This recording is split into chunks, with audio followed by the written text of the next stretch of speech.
வணக்கம். உலக சாம்பியனான குகேஷ் அவர்கள் தற்பொழுது லிங்க் ட்ரெயினை வீழ்த்தி சாம்பியன் பட்டத்தை கைப்பற்றியிருக்கிறார். முதல் இளம் வயது இந்திய வீரர் என்ற பெருமையை தற்பொழுது குகேஷ் அவர்கள் பெற்றிருப்பது குறிப்பிடத்தக்கது. சீன வீரர் லிங்க் ட்ரெயினை வீழ்த்தி தமிழக வீரர் குகேஷ் உலக சாம்பியன் ஆகியிருக்கிறார்.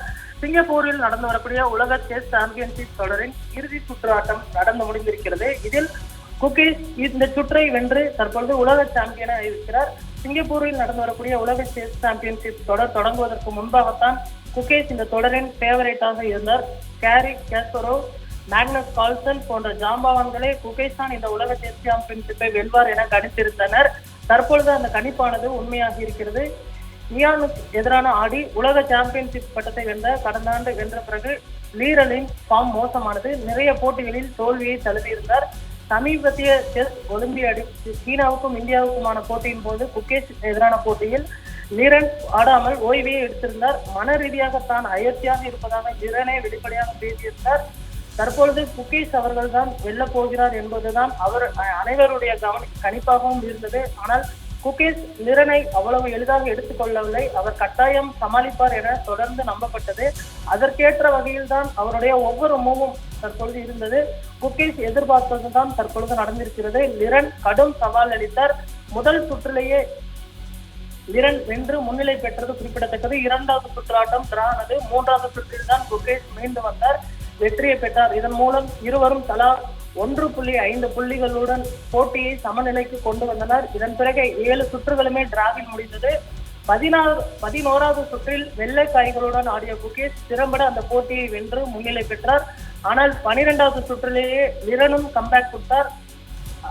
தொடர்ந்து இதே மாதிரியே 12வது சுற்றில் கம்பேக் கொடுத்திருந்தார். எனக்கு நம்பிக்கை இருந்தது என பேசியிருந்ததை சொன்னதை போலவே 12வது சுற்றை வென்றார் லிரன். இதன் மூலம் மீண்டும் ஆட்டம் 6-6 என சமநிலைக்கு வந்தது. 13வது சுற்றும் டிராவில் முடிந்தது. இந்நிலையில் இறுதி சுற்றான இன்றைய சுற்றின் ஆட்டம் மீது பெரும் எதிர்பார்ப்பானது இருந்தது. கிட்டத்தட்ட 4 மணி நேரத்திற்கு மேல் நடந்த இந்த சுற்றில் வெற்றியை பெற்று தற்பொழுது தமிழக வீரர் குகேஷ் அவர்கள் மிகப்பெரிய ஒரு வெற்றியை பெற்றிருக்கிறார். இறுதியில் 58வது நகர்வில் வெல்லவும் செய்தார்.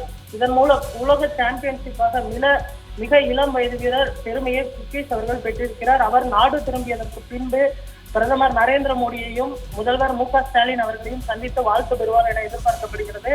தற்பொழுது முதல்வர் மு க ஸ்டாலின் அவர்கள் தற்பொழுது அவருக்கு வாழ்த்துக்களை தெரிவித்திருக்கிறார். உலக செஸ் சாம்பியன்ஷிப் பட்டம் வென்ற குகேஷுக்கு முதல்வர் மு க ஸ்டாலின் அவர்கள் வாழ்த்து தெரிவித்திருக்கிறார். இந்திய சதுரங்க விளையாட்டின் பாரம்பரிய குகேஷின் வரலாற்று சிறப்புமிக்க வெற்றி மூலம் தொடர்கிறது. உலக செஸ் தலைநகரமாக சென்னை திகழ்வதை குகேஷின் வெற்றி மீண்டும் நிரூபித்திருக்கிறது. 18 வயதில் உலகின் முதல் செஸ் சாம்பியன்ஷிப் பட்டத்தை வென்றவர் என்ற பெருமையை குகேஷ் பெற்றிருக்கிறார். விஸ்வநாதன் ஆனந்துக்கு பிறகு உலக செஸ் சாம்பியன்ஷிப் பட்டத்தை வெல்லும் 2வது தமிழக வீரர் குகேஷ். அதே போன்று பிரதமர் அவர்களும் ஒப்பற்ற திறமை, அர்ப்பணிப்பு, அயராத உழைப்பின் மூலம் குகேஷ் வெற்றியை ஈட்டியிருப்பதாக தெரிவித்திருக்கிறார். அதே போன்று துணை முதல்வர் உதயநிதி ஸ்டாலின் அவர்களும் தற்பொழுது வாழ்த்துக்களை தெரிவித்திருக்கிறார்கள். நாடு திரும்பியதற்கு பின்பு குகேஷ் அவர்களுக்கு பாராட்டு விழா நடத்தப்பட இருக்கிறது. தமிழக அரசின் சார்பாக பரிசு தொகையும் வழங்கப்பட இருப்பது குறிப்பிடத்தக்கது.